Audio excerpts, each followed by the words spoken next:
এখন আমাদের মাঝে পক্ষ দলের প্রথম বক্তা আমিন আক্তার সাইফা তার গুরুত্বপূর্ণ বক্তব্য প্রদান করবে।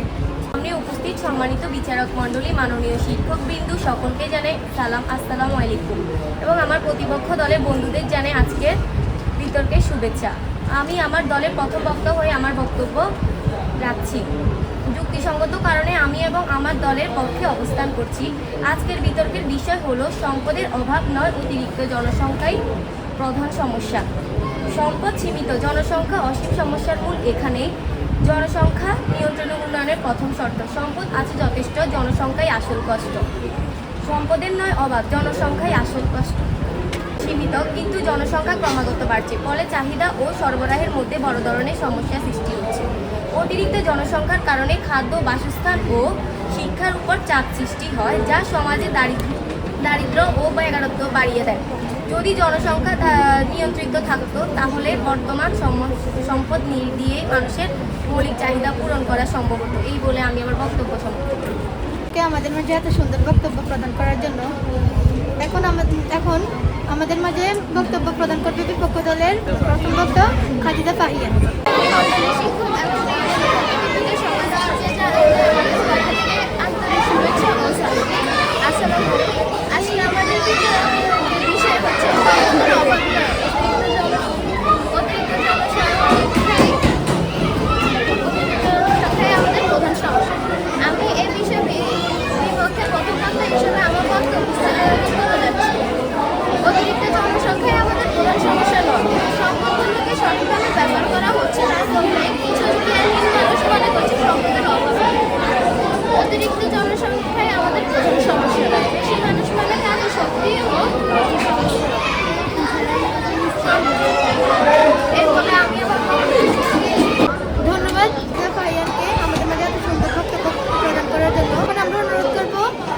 দ্বিতীয় বক্তা জান্নাতুল বাকিকে আমাদের মাঝে তার গুরুত্বপূর্ণ বক্তব্য প্রদান করার জন্য আপনাদের সবাইকে আমার পক্ষ থেকে সালাম জানাই।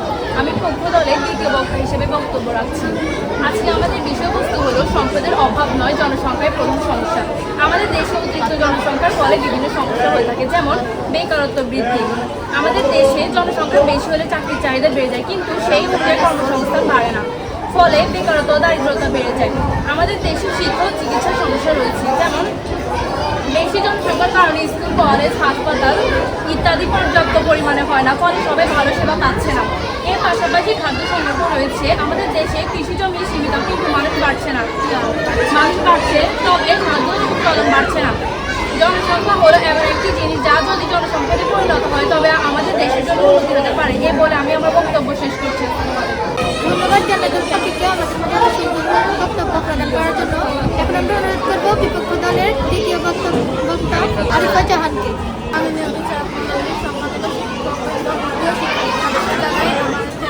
আমার পক্ষ থেকে আন্তরিক শুভেচ্ছা ও সালাম। আমাদের প্রথম পক্ষে হিসেবে দেখিয়েছেন যে সমস্যার মূল জনসংখ্যা নয়, বরং সম্পদের মূল ব্যবস্থা করবে। আমি তার বক্তব্যটা আর শক্তিশালী করতে চাই।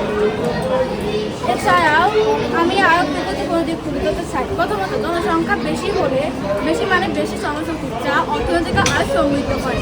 দ্বিতীয়ত, বড় জনসংখ্যা একটি দেশের জন্য বড় বাজার তৈরি করে, যা ব্যবসা ও শিল্প উন্নত করে। তৃতীয়ত, যদি মানুষকে সঠিকভাবে শিক্ষিত ও দক্ষ করা যায় তাহলে তারা দেশের জন্য সম্পদ পরিণত হয়।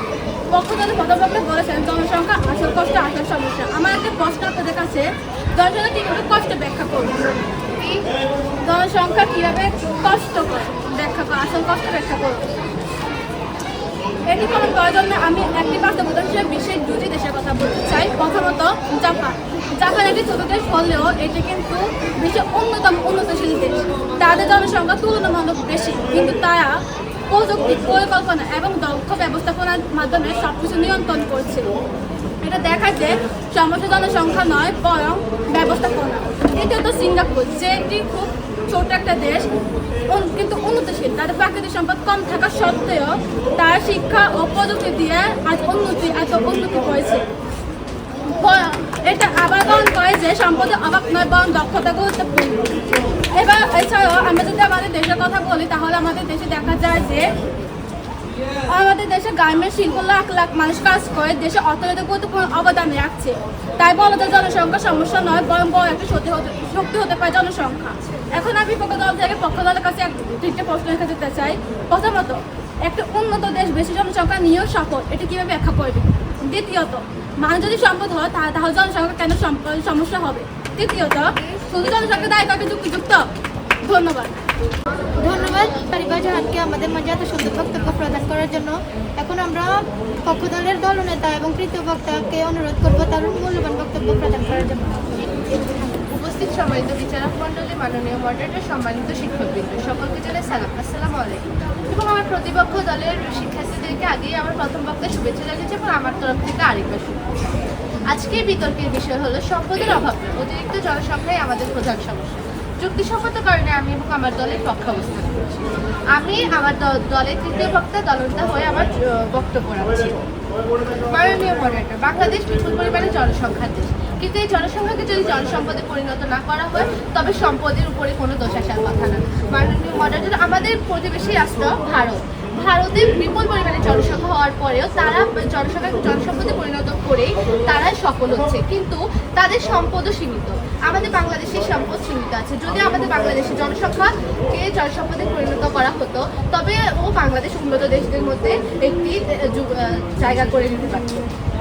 ইংরেজরা প্রায় 200 বছর বাংলাদেশ শাসন করেছে এবং অনেক সম্পদ আমাদের দেশ থেকে তাদের দেশে নিয়ে গেছে। তারপরেও আমাদের দেশে সম্পদের কোনো অভাব নেই, সম্পদ যথেষ্ট পরিমাণে আছে। কিন্তু দীর্ঘদিন জনসংখ্যা বাড়ার কারণে আমাদের জনসংখ্যাকে জনসম্পদে পরিণত করা হচ্ছে না। আমরা যদি দেখতে পাই আমাদের বাংলাদেশের জনসংখ্যা 16 কোটি থেকে 18 কোটিতে গিয়ে পৌঁছেছে। এই 18 কোটি মানুষ অবশ্যই দেশের জন্য উন্নত হতো যদি তারা জনসংখ্যাকে জনসম্পদে পরিণত করতে পারত, কিন্তু জনসংখ্যাকে জনসম্পদে পরিণত করা হয় না বলেই আজ আমাদের দেশ পিছিয়ে আছে। এতে সম্পদের উপরে কোনো দোষ আসার কথা না। এবং আমাদের বিপক্ষ দলের প্রথম বক্তা বলেছে দেশের মানুষ মানে কাজের শক্তি। অবশ্যই দেশের মানুষ মানে কাজের শক্তি, কিন্তু সেটাকে যদি জনসম্পদে পরিণত করা হয়, কিন্তু আমাদের দেশে তো সেটা করাই হয় না। তাহলে কিভাবে ওরা বলতে পারে যে দেশের মানুষ মানে কাজের শক্তি? এটা একটা প্রশ্ন ওদের কাছে। ওদের কাছে আমার আরেকটা প্রশ্ন থাকে, যদি আমাদের দেশকে জনসংখ্যাকে জনসম্পদে পরিণত না করা হয় তবে কিভাবে একটা দেশের সম্পদের উপরে দোষ আসতে পারে?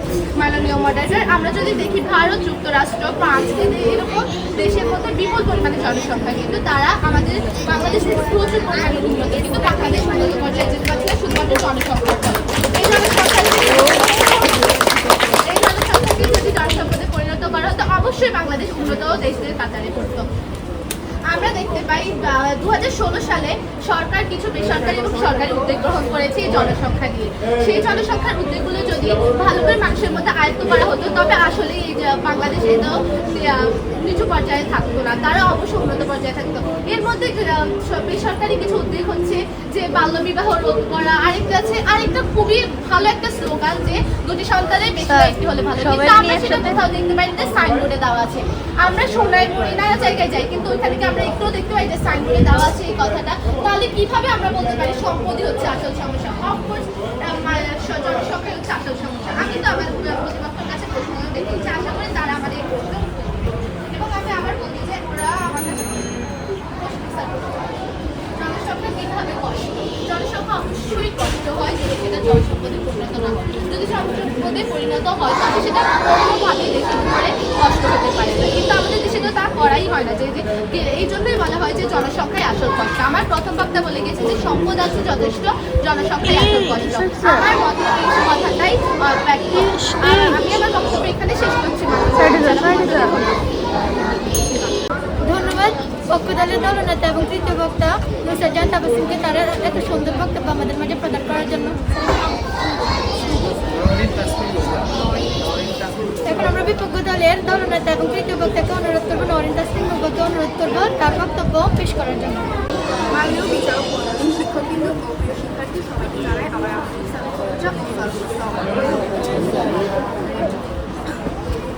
আমাদের আজকের বিতর্কের বিষয়টি হচ্ছে যে সম্পদের অভাব নয়, অতিরিক্ত জনসংখ্যা আমাদের সমস্যা, প্রধান সমস্যা।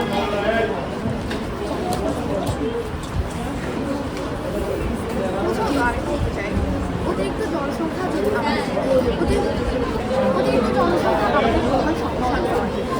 আমরা কিছু ধারণা করি, আমাদের কিছু জ্ঞানহীন মানুষরা ভাবি খাদ্য মৎস্য অতিরিক্ত মানুষ আমাদের সমাজকে খারাপ করে তোলে, সমাজকে ধ্বংস করে তোলে, কিন্তু না, এটা আমাদের মধ্যে একটা ভুল ধারণা। আমাদের মূল প্রধান কারণই হচ্ছে রাজনৈতিক দুর্নীতি আমাদেরকে খারাপ করে তোলে। আমাদের দুর্নীতির কারণে আমরা ভালো চলতে পারি না, আমরা করতে পারি না, ভালো কাজ করতে পারি না।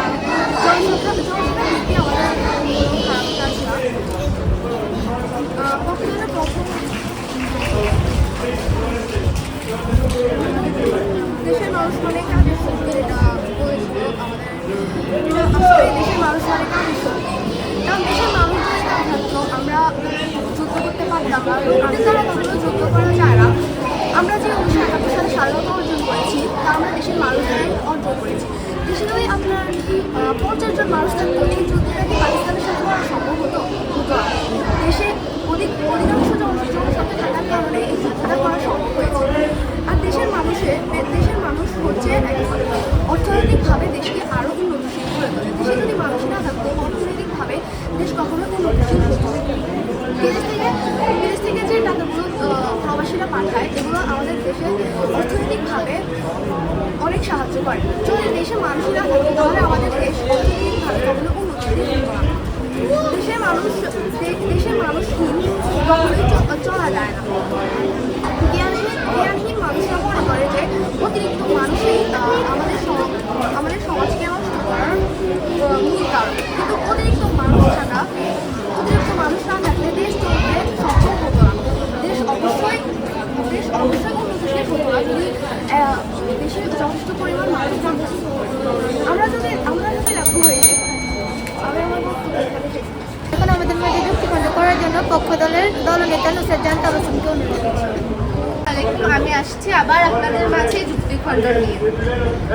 আমাদের নওরিন তাসনিম উনি বলেছে কি যে 1971 সালে যুদ্ধের কথা, ওখানে যদি 50 জন থাকতো তবে যুদ্ধ কি আমরা জিততে পারতাম? হ্যাঁ, আমরা তো এখানে মানুষের নিয়ে কোনো কথা বলি, আমরা বলছি অতিরিক্ত হলে সীমিত পর্যায়ে থাকলে অবশ্যই আমরা 71 সালে যুদ্ধ জিততে পারতাম। এবং আমরা এই যুদ্ধটা জয়ীও করেছি সীমিত পর্যায়ে থেকে। এবং আমাদের দ্বিতীয় বক্তা আমাদেরকে একটা প্রশ্ন করেছিল, উন্নত দেশে বেশি জনসংখ্যা নিয়েও সফল। সেটা আমি আবার বক্তব্যেই বলেছিলাম, কারণ তারা জনসংখ্যাকে জনসম্পদে পরিণত করতে পেরেছে বলেই তারা সফল হয়েছে এবং সফলতা অর্জন করেছে। এবং আমাদের দেশও যদি এরকম করে জনসম্পদে পরিণত করে, তাহলে অবশ্যই আমাদের দেশও সফল হবে। নওরিন তাসনিম নুমা আবার বলেছে যে দেশের মানুষ মানেই কাজের শক্তি। কিভাবে কাজের শক্তি হয় যদি জনসংখ্যাকে জনসম্পদে পরিণতই না করা হয়? অবশ্যই যদি পরিণত করা হয় তবেই তা হতে পারে যে কাজের শক্তি।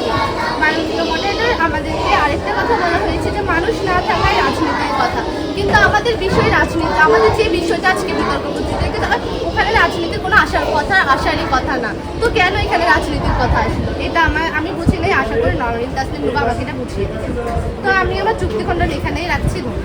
যুক্তিখণ্ডন করার জন্য এখন আমাদের মাঝে আসবে বিপক্ষ দলের দলনেতা নওরিন তাসনিম নুমা। পক্ষ দলের রাজনৈতিক কথা কেমন এখানে আমাদের দেশের বাইরে থেকে আমরা জানি না, দেশের বাইরে থেকে খাদ্য বস্ত্র অনেক বেশি আসে, যা সঠিকভাবে দরিদ্রদের কাছে পৌঁছায়। কেউ পায়, কেউ পায় না। কেউ বিলাসিতা করে, কেউ মৌলিক চাহিদাটাও মেটাতে পারে না। রাজনৈতিক দুর্নীতি না থাকলে এই খাদ্যগুলো অবশ্যই আমাদের সঠিকভাবে আমাদের মাঝে বন্ধ করা হবে। রাজনৈতিক দুর্নীতি আছে বলেই এই খাদ্যগুলো আমাদের কাছে সঠিকভাবে পৌঁছাচ্ছে। আর বলেছিল যে রাজনৈতিক দুর্নীতি অবশ্যই আছে বলেই আমি কথাটা বলেছি। এটা বলে আমি অসংখ্য ধন্যবাদ আজকে তোমাদেরকে এই বিতর্ক প্রতিযোগিতায় অংশগ্রহণ করার জন্য। স্যারের একটু জরুরি কাজ থাকায় বাইরে গেছে, অলরেডি ফলাফল আমার হাতে, কিছুক্ষণ পরেই আমরা ফলাফল ঘোষণা করব। ধন্যবাদ সবাইকে, অত্যন্ত ভালো একটা ফলাফল, সবাই জেনে খুশি হবে। আজকে আমাদের বিচারকদের বিচার কার্যে যে বিতর্ক প্রতিযোগিতা, সম্পদের অভাব নয় অতিরিক্ত জনসংখ্যাই আমাদের প্রধান সমস্যা। এই প্রতিযোগিতায় যৌথভাবে প্রথম হয়েছে বিপক্ষ দল এবং পক্ষ দল, দুই দলই আজকে যৌথভাবে বিজয়ী। তাদের হাড্ডাহাড্ডি লড়াই আসলে পরাজয় কেউই বরণ করেনি। সবাই হাতে তালি দিয়ে ওদের জন্য এই পর্যায়ে এই 6 জন থেকে আমি ঘোষণা করছি শ্রেষ্ঠ বক্তা। আজকের বিতর্ক প্রতিযোগিতায় শ্রেষ্ঠ বক্তা হয়েছে আরিফা জাহান, 8ম শ্রেণীর আরিফা জাহান। সবাই এর জন্য হাতে তালি দিন। ধন্যবাদ। আজকের মতো আমাদের এই প্রতিযোগিতা এখানে শেষ হলো। আমরা আবার কালকে থেকে প্ল্যান করব আগামী শনিবারে কারা এই প্রতিযোগিতা অংশগ্রহণ করতে পারে, ঠিক আছে?